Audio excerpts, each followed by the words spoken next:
Bonsoir Clément. Bonsoir Barbara, bonsoir à toutes et à tous.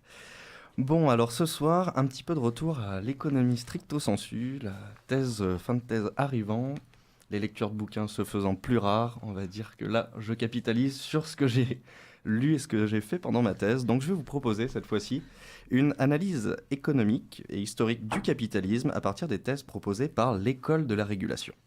Et pour ça, je me baserai sur l'ouvrage Économie politique du capitalisme de Robert Boyer. Vous allez voir, c'est très simple, c'est une belle fresque brossée en 5 minutes de l'histoire du capitalisme. Alors qu'est-ce que l'école de la régulation? C'est un courant de pensée économique apparu en France à la fin des années 70 et dont les principaux représentants sont les économistes Michel Aglietta, qui sera peut-être dans mon jury de thèse d'ailleurs, Robert Boyer et André Orléans. L'objectif de leurs analyses est de proposer une grille d'interprétation globale du fonctionnement sur longue période du capitalisme des pays occidentaux. Il s'agit donc de mettre à jour les mécanismes qui, dans l'histoire, ont permis les transformations de ce système capitaliste. Le constat, proposé par ces auteurs, est que le capitalisme n'a pas toujours fonctionné de la même manière, ne serait-ce qu'au cours de son histoire récente, celui-ci parcourant des stades successifs, historiquement datés et aux caractéristiques institutionnelles bien précis. Ainsi, selon Robert Boyer, les analyses de l'école de la régulation se structurent autour de 3 questionnements principaux, à savoir, premièrement, comment émergent de nouvelles configurations du système capitaliste? Quels sont les mécanismes assurant le passage d'une forme à une autre de capitalisme? Et enfin, quels sont les facteurs assurant la durabilité de ce système? Pour commencer cette analyse des concepts clés de l'école de la régulation, il y a à la base ce que les auteurs définissent comme les formes institutionnelles. En effet, il s'agit de 5 institutions qui sont à la base d'un système capitaliste donné. Quelles sont-elles? Premièrement, le régime monétaire, qui correspond à l'ensemble des règles associées au fonctionnement d'un système financier donné, notamment en ce qui concerne très concrètement les instances en charge de la création de la monnaie, à l'image par exemple du système de l'étalon or au XIXe siècle, qui laissa la place, à partir des années 30, à une économie basée sur le crédit, où les monnaies, ou leur cours, est dit forcé, c'est-à-dire non gagé sur la valeur d'un métal précieux. Deuxièmement, après le régime monétaire, il y a le rapport salarial qui détermine le type de relation qu'entretiennent les travailleurs et les détenteurs du capital, et tout particulièrement en ce qui concerne les règles définissant l'organisation, la durée et la rémunération du travail. Troisièmement, les formes de la concurrence, qui est relative au degré d'intensité concurrentielle en matière de formation des prix, et tout particulièrement en matière de travail, c'est-à-dire en matière de formation du salaire.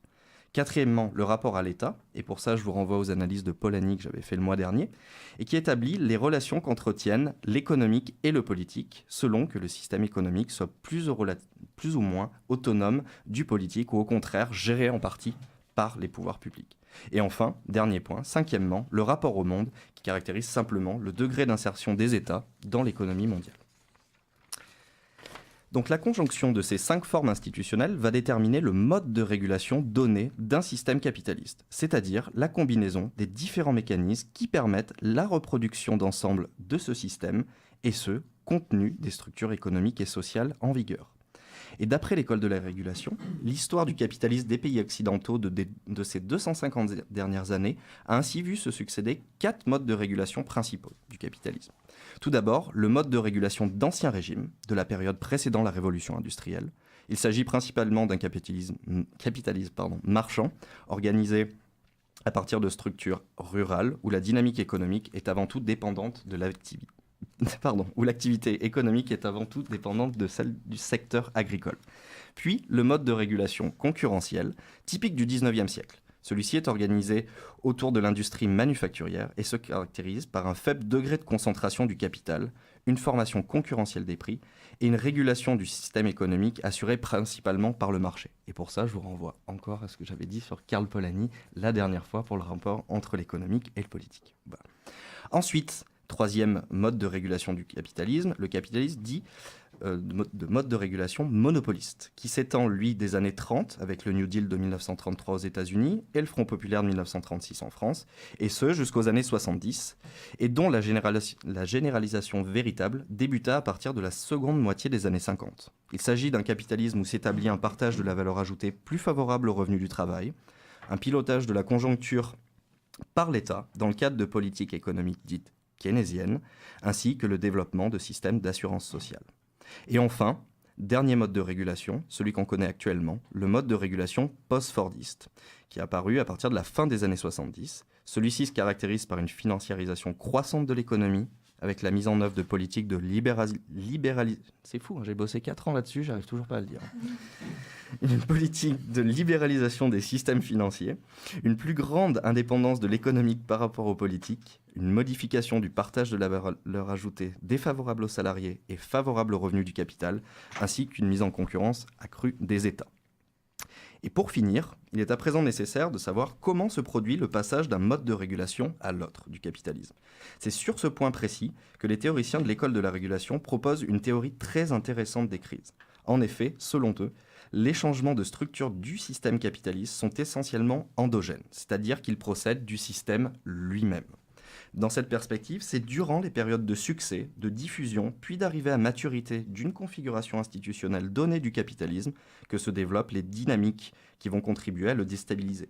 Ici, l'accumulation d'une transformation mineure va fragiliser ce mode de régulation au point de le faire entrer en crise suite à la survenue d'un choc, comme ce fut par exemple le cas pour le mode de régulation monopoliste en réponse au choc pétrolier de 1973. Dans ce cas, les crises sont avant tout la traduction, donc, des caractéristiques d'un mode de régulation donné du capitalisme. Les grandes crises financières peuvent donc être interprétées comme étant l'expression de l'incohérence d'un mode de régulation du capitalisme, celle-ci débouchant, en règle générale, sur une nouvelle configuration de ces structures institutionnelles. Dès lors, toute la question est de savoir si la crise financière des subprimes de 2007-2008, dont les conséquences récessives se font encore sentir actuellement, témoigne-t-elle d'une véritable remise en cause de la régulation du système capitaliste post-fordiste que nous connaissons actuellement? Bien que vous devez sans doute avoir une petite idée de la réponse que je formulerai à cette question, je vous laisse méditer à présent sur celle-ci à l'écoute de la chanson The Feast and the Famine des Foo Fighters.